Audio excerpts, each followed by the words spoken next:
So now from today we are going to start JavaScript और इस session के अंदर हम इंट्रोडक्शन डिस्कस करेंगे कि जावास्क्रिप्ट क्या है और हम क्यों वेब डिज़ाइनिंग के अंदर जावास्क्रिप्ट को यूज़ करते हैं या प्रेफर करते हैं यूज़ करने के लिए। तो सबसे पहले कुछ थ्योरेटिकल नॉलेज और उसके बाद फिर हम प्रैक्टिकल इम्प्लीमेंटेशन की तरफ चलेंगे। तो JavaScript was invented by Brendan Eich in 1995।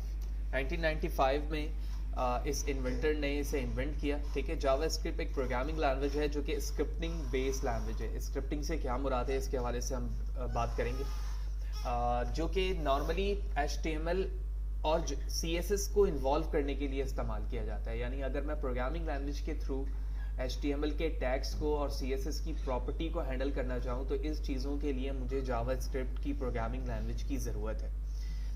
तो जो चीज़ें हमने ऑलरेडी सीख रखी हैं यानी HTML और CSS, तो इसके हवाले से बताया जा रहा है कि 3 लैंग्वेजेस ऐसी हैं जो वेब डेवलपर को ज़रूर सीखनी चाहिए, जिसमें HTML है, CSS है और जावास्क्रिप्ट है। देन इसके बाद फर्दर बताया जा रहा है web pages are not the only place where the JavaScript is used. यानी सिर्फ और सिर्फ वेब पेजेस ऐसे नहीं है जहाँ पर आप जावास्क्रिप्ट को यूज़ करते हैं। इसके अलावा और भी बहुत सारे एप्लीकेशन हैं जहाँ पर जावास्क्रिप्ट को इस्तेमाल किया जाता है।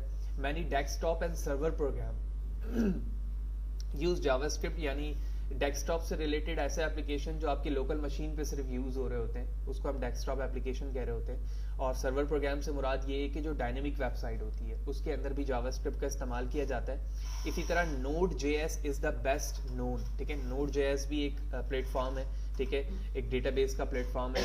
आप इसे सर्वर साइड से किस तरह से हैंडल कर सकते हैं। Some database like MongoDB, CouchDB also use JavaScript। तो ये कुछ डेटाबेस के नाम हैं। जैसे जब हम आगे जाएंगे नेक्स्ट सेमेस्टर में तो हमें और भी बेहतर तरीके से इन चीज़ों के बारे में पता चलेगा। Also use JavaScript as their programming language। तो अपने प्रोग्रामिंग लैंग्वेज के साथ ये JavaScript को क्या कर रहे होते हैं, यूज़ कर रहे होते हैं। और अगर फ्रेंकली मैं बात करूँ यूजेज के रिस्पेक्ट से JavaScript की, तो पूरे दुनिया में डिफरेंट प्रोग्रामिंग लैंग्वेज इस्तेमाल होती है और उन लैंग्वेजेस में सबसे ज़्यादा इस्तेमाल होने वाली जो लैंग्वेज है वो जावास्क्रिप्ट है। ठीक है, थ्योरेटिकल डिफरेंसेस की हवाले से बात हो रही है कि एक सिंपल प्रोग्रामिंग लैंग्वेज और एक जावास्क्रिप्ट प्रोग्रामिंग लैंग्वेज या जो स्क्रिप्टिंग लैंग्वेज होती है उसमें क्या डिफरेंस है।